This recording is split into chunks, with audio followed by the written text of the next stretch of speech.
there are moments in life that split your story into two halves, the before and the after.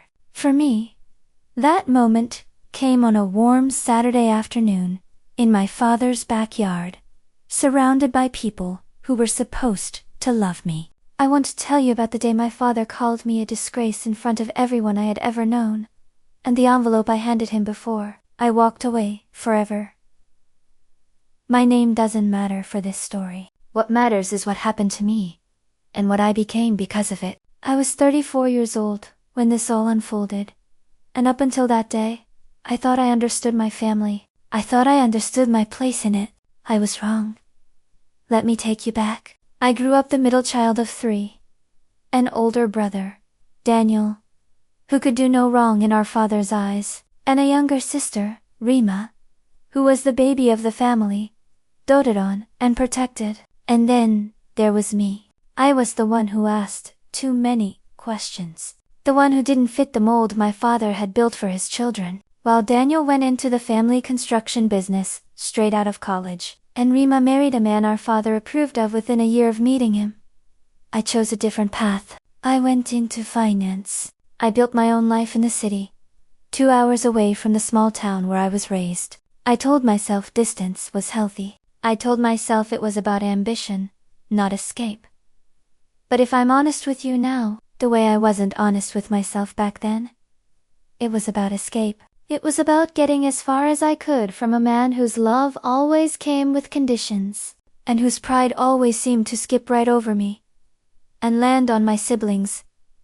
Instead, my father, Frank Whitmore, was a man people respected in our town. He'd built a successful contracting business from nothing, the kind of self-made story people love to tell at dinner parties. He was tall, broad-shouldered, with a voice that filled a room before he even said a word. People listened when Frank Whitmore spoke, and growing up, so did I.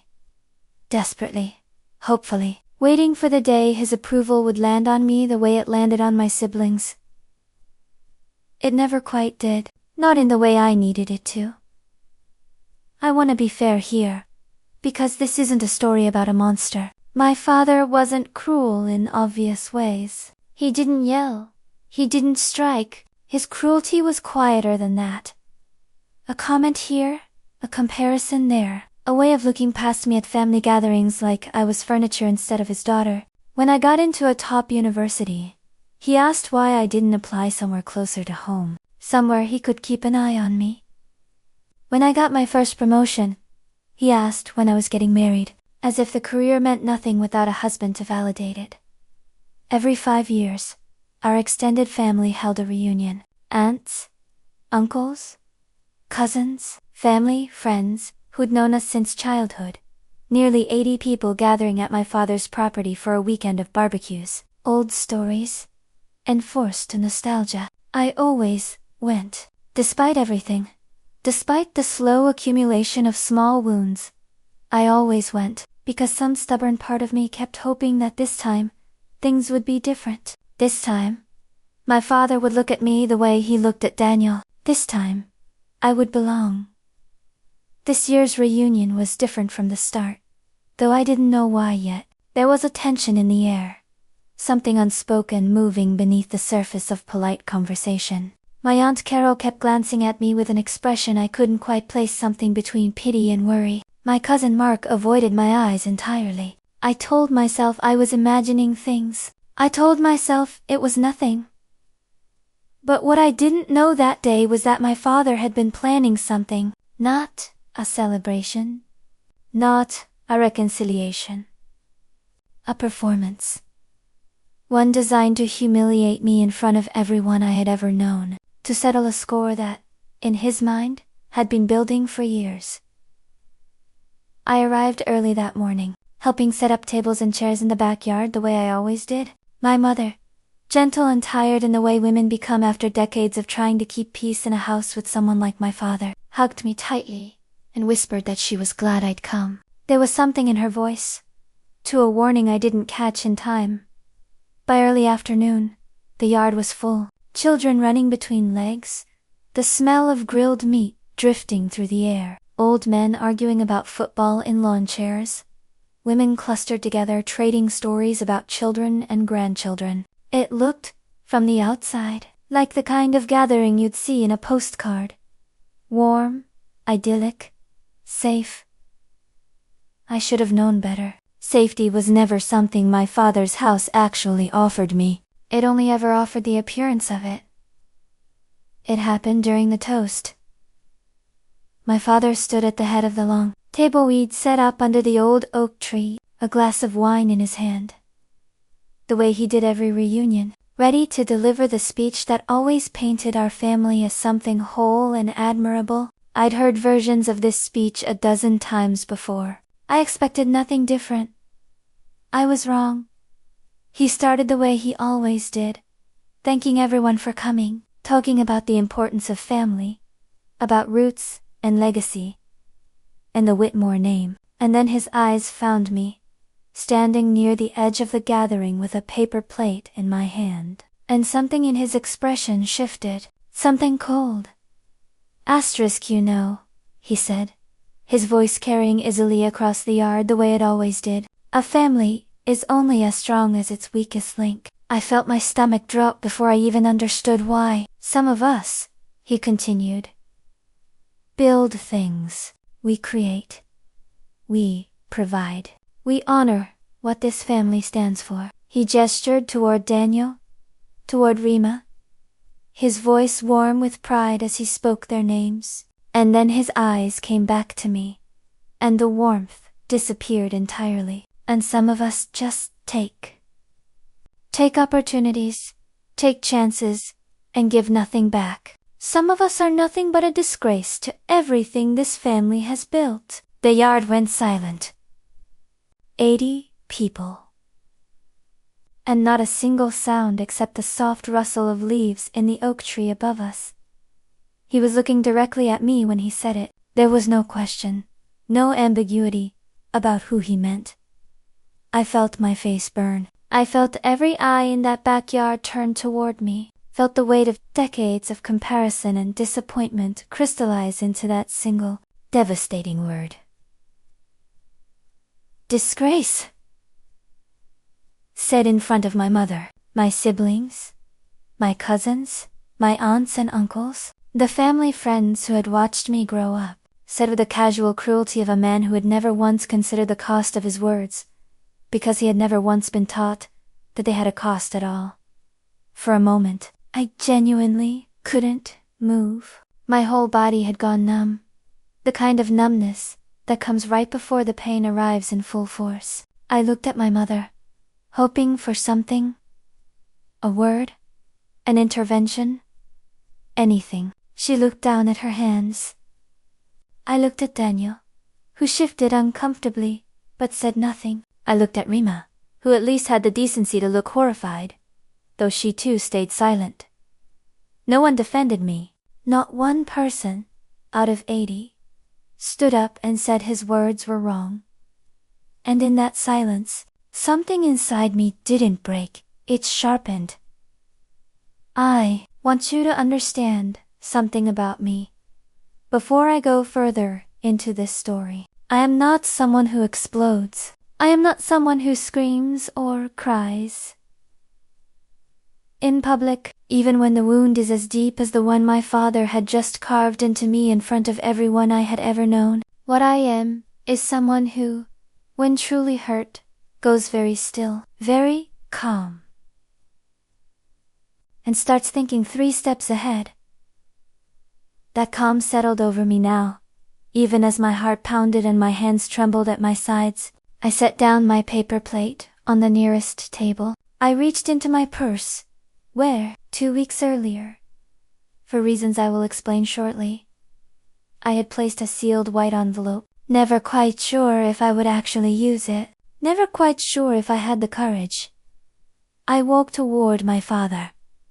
The crowd parted slightly, 80 pairs of eyes following my movement, the air thick with the kind of anticipation that comes before something irreversible happens. My father watched me approach with an expression of smug satisfaction, clearly believing I was about to crumble, to cry. to confirm everything he had just said about me in front of our family.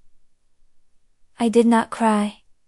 I stopped directly in front of him, close enough that only he and the people nearest us could hear what I said next, though my voice did not waver. "You're right, Dad," I said. "A family is only as strong as its weakest link." I just didn't realize, until 2 weeks ago, that the weakest link in this family was never me.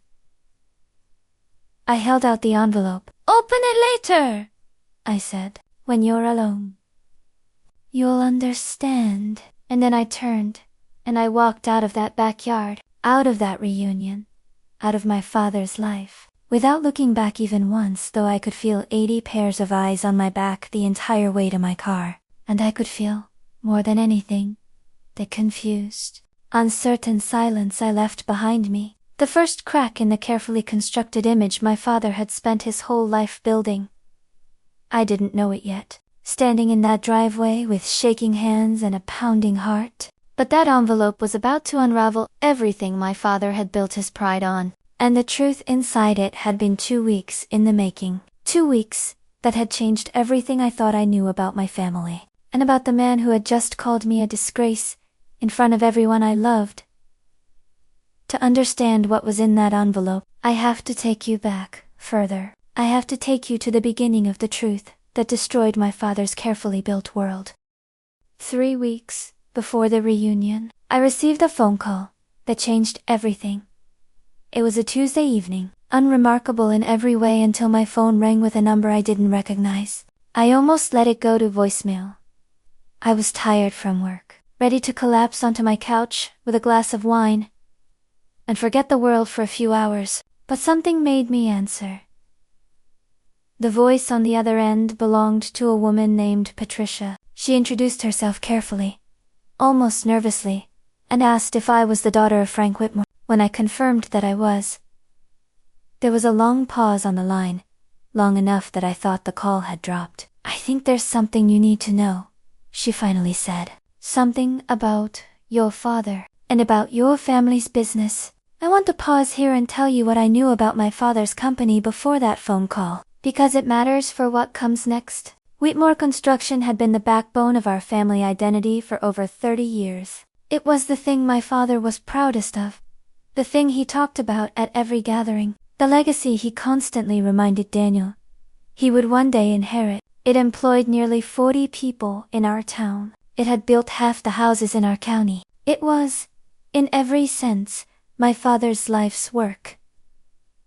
It was also, Patricia told me that evening, built on a foundation of fraud that had been quietly destroying other people's lives for over a decade. Patricia, it turned out, was the daughter of a man named Robert Hall, my father's original business partner, the man who had helped him start the company 30 years ago with his own savings, his own labor, his own sweat poured into every early project. I had heard the name Robert Hall exactly once in my life, in passing, years ago, when my father mentioned that an old partner had moved on from the business. I never thought to ask further. Why would I have? It seemed like ancient, irrelevant history. It was not irrelevant. It was the truth my father had spent 30 years burying. Patricia explained, her voice steady but heavy with old grief, that her father and mine had built the company together as equal partners, but as the business grew successful, my father had systematically pushed Robert Halley out, forging documents, manipulating shared finances, eventually forcing Robert into a position where he had no choice but to sign away his half of the company for a fraction of what it was worth. Robert Halley, Patricia told me, had died 8 years ago. Broken, and never able to prove what had been done to him, because my father had been careful, methodical, and utterly without remorse in covering his tracks. My father spent the last years of his life trying to get someone to listen to him, Patricia said. Lawyers wouldn't take the case. Not enough evidence, they said. Not worth the fight against someone as established as your father. He died, still trying to clear his name, still trying to prove what really happened. I found his old files last month. Going through his things, bank records, letters, a journal where he wrote down everything, hoping someday someone would believe him. She asked if I wanted to see them. I did not want to see them. Every instinct in me wanted to hang up the phone, to dismiss this as some kind of mistake or scam, to protect the image of my father that I had spent my whole life resenting, but never fully questioning, at its foundation. But something in Patricia's voice, the exhaustion of someone who had carried her father's unfinished grief for years, made me agree to meet her. What I didn't know that evening was that this meeting would become the turning point of my entire life. We met 3 days later, at a quiet coffee shop, in the city, far from my father's town, far from anyone who might recognize either of us. Patricia brought a worn cardboard box filled with papers, yellowed bank statements, photocopied contracts, and a leather journal that had clearly been read and reread many times. Its spine cracked, its pages soft with handling. I spent 4 hours in that coffee shop reading through her father's journal, and with every page, the image of my father that I had carried my whole life. Flawed, difficult, but fundamentally, a man who had earned his success through hard work, crumbled a little further. Robert Halley had documented everything. The early years when he and my father worked side by side, sometimes sleeping in their trucks to save money, building the foundation of what would become Whitmore Construction. The slow, deliberate way my father began excluding him from financial decisions. Once the company started turning a real profit, the forged signature on a partnership restructuring document that gave my father controlling interest. The threats, quiet, careful threats about Robert's family, about what might happen to his reputation in town if he tried to fight back, that finally forced him to sign away his shares for almost nothing. I read about a man who had trusted my father completely, who had considered him a brother, who had been systematically and ruthlessly destroyed by someone he never saw coming. I read about a man who spent the rest of his life in quiet poverty while my father built mansions, took vacations, paid for Daniel's wedding and Rima's down payment on her house, all funded, in part, by money that should have belonged to someone else. I sat in that coffee shop and felt something inside me shift permanently. All those years of feeling like the disappointing child, the one who never measured up to my father's standards.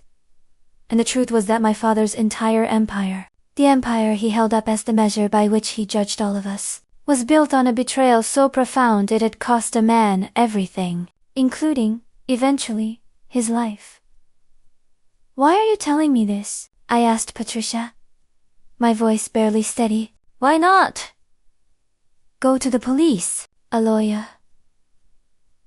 "The news?" She looked at me with tired, knowing eyes. I tried.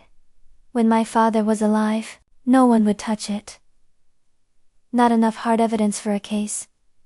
Your father's lawyer's too good, too well connected. But I'm not asking you to take this to court. I just think you deserve to know who your father really is. What you choose to do with that truth is up to you. I took the box home with me that night. I read through every page of Robert Hale's journal twice more, cross-referencing names, dates, and figures, building a timeline in my own mind. I am someone who works in finance. I know how to read financial records, how to spot the careful manipulations buried in numbers that most people would never think to question. Patricia and Robert had been missing something crucial. Someone who understood exactly how to read the evidence they had, and exactly how to lay it out, so it could no longer be ignored. Over the following 2 weeks, while preparing emotionally for a reunion I dreaded more than ever, I spent every spare hour building a case. I tracked down additional bank records through public filings. I found a retired lawyer, recently widowed, and with nothing left to lose professionally, who agreed to review everything I had and confirmed what I already suspected. There was enough here, finally, organized properly, to constitute genuine fraud, enough to support a civil suit, possibly enough depending on statutes of limitation in our state for certain elements, to interest the prosecutor. I want to be honest with you about what I felt during those 2 weeks, because this isn't a simple story of righteous anger. I felt grief. To grief for the father I had wanted my whole life, and never had. Grief for the version of him I had still, somewhere deep down, been hoping to discover at that reunion. I felt fear about what exposing this truth would do to my mother, who I believed knew nothing of it, and to my siblings, whose lives had been built, in part, on the same tainted foundation. But mostly, underneath the grief and the fear, I felt something I hadn't expected. Clarity. For the first time in my life, I understood that my father's harsh judgment of me, disappointing daughter, weak link, disgrace, had never actually been about me at all. It had been about a man so consumed by guilt over what he'd done that he needed someone in his orbit to always be lesser than him, someone to measure his manufactured greatness against. I had spent my whole life trying to live up to a standard built on a lie. I put everything Patricia and I had gathered, the journal excerpts, the financial records, a clear summary letter laying out exactly what had been done to Robert Halley, and exactly what evidence now existed to prove it, into a single envelope. I sealed it. I told myself I might never actually use it. I told myself I just needed to carry the truth with me, to know it existed, even if I never had the courage to act on it. And then my father stood up at that reunion, and called me a disgrace in front of everyone I had ever known. In that moment, standing in that backyard with 80 pairs of eyes on me, the choice I had been avoiding for 2 weeks made itself. I was done protecting a man who had never once protected me. I was done absorbing his judgment while he walked free from the weight of his own far greater sins. The drive home from that reunion was the strangest 2 hours of my life. Equal parts devastation and liberation. My hands shaking on the steering wheel even as something inside me felt lighter than it had in years. I had handed him the truth. What happened next was no longer in my control, and for the first time in my life, regarding my father, that felt like exactly where it should be. My father called me for days after the reunion. I almost didn't answer. 4 days of silence had passed since I'd handed him that envelope and walked away. 4 days in which I imagined him reading through Robert Hale's journal, recognizing his own forged signature, realizing that the daughter he'd dismissed his entire life had been the one to finally expose the truth he'd spent 30 years burying. When I did answer, his voice was different than I had ever heard it, not the booming, commanding voice that filled every room he entered. Keaton almost unrecognizable. "Where did you get this?" he said. "It wasn't really a question." "From the daughter of a man you destroyed," I said. "Robert Hall. I'm sure you remember him." The silence on the line stretched so long, I thought he'd hung up. "You don't understand," he finally said. "Things were complicated back then. The business was struggling. I had a family to provide for." "You had a partner," I interrupted, my voice steadier than I expected. "A friend, according to his journal. Someone who trusted you completely, and you forged his signature, threatened his family, and took everything he built right alongside you. He died, never able to prove it. He died, believing no one would ever know the truth." "What do you want?" he asked, and there it was.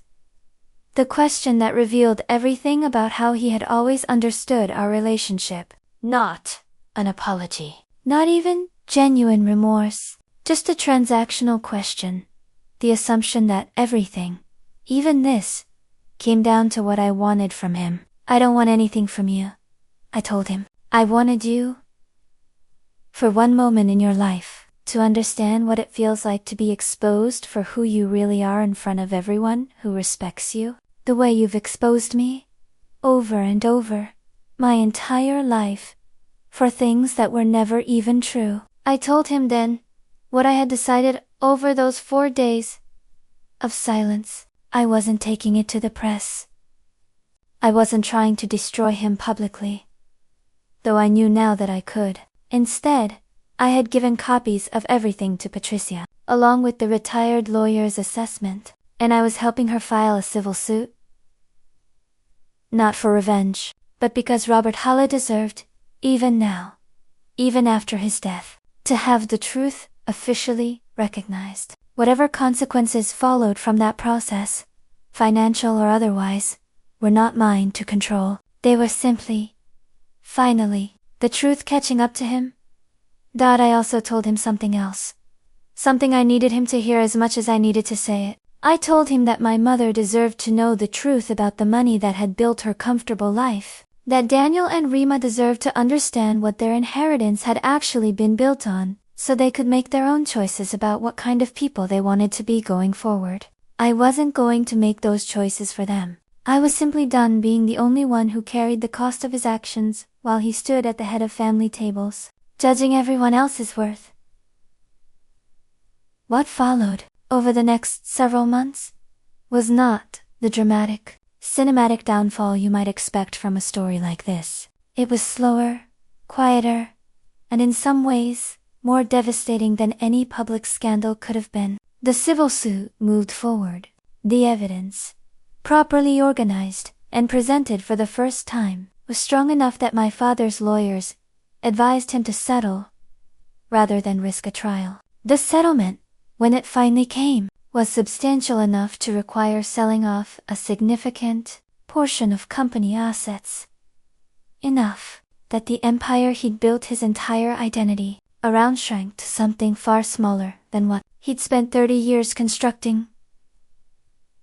My mother left him 4 months after the reunion. I don't know everything that was said between them, but I know that learning the truth about how their life together had actually been funded broke something in her that 30+ years of his quiet cruelty toward his children had somehow never fully broken. She moved into a small apartment in the city, closer to me than she'd ever lived before. And for the first time in my life, I watched my mother build a version of herself that wasn't shaped entirely around managing my father's moods. Daniel struggled the most with the truth. He had built his entire identity around inheriting and continuing the family business, around being the golden child who would carry the Whitmore name forward with pride. Learning that the foundation of everything he'd been promised was built on fraud forced him into a reckoning of his own. One that, as of the writing of this story, he is still working through. We talk sometimes now, more honestly than we ever did growing up. It's not perfect, but it's real. In a way, our relationship never was before.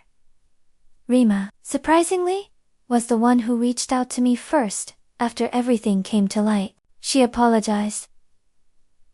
Not just for staying silent at the reunion, but 4 years of staying silent while our father diminished me, because speaking up had never felt worth risking her own comfortable place in his approval. It wasn't a perfect apology. It didn't undo years of feeling alone in that family, but it was a beginning, and I chose to accept it as one.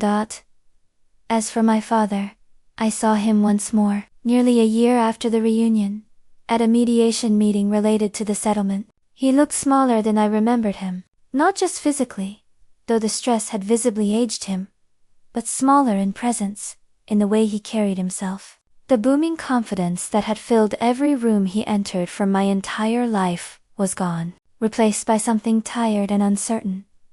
He asked, before I left that meeting, if there was any chance we could rebuild some kind of relationship. I told him the truth.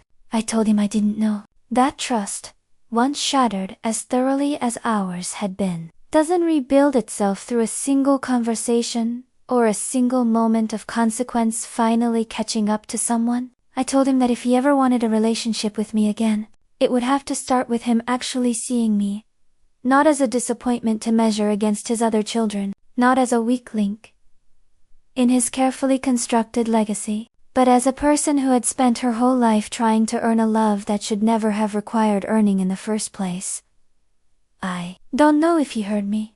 I don't know if he's capable, even now, of truly understanding what he did.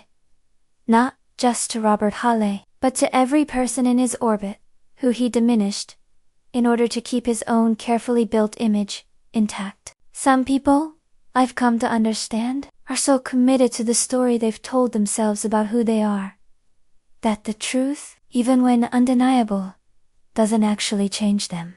It only changes what they're forced to admit out loud. But here is what I know for certain. Sitting here now, telling you this story, I am no longer the woman who stood frozen in that backyard, absorbing a word, disgrace. That was never actually about me. I am no longer someone who measures her worth by the approval of people, who are never capable of seeing her clearly, in the first place. The truth I carried in that envelope didn't just expose my father, it freed me, in ways I am still discovering, from a lifetime of believing that his judgment of me was something I needed to overcome rather than something I needed to simply walk away from. If there's a lesson in this story, it's this. The people who diminish you loudest are often the ones most desperate to hide something about themselves. Not always.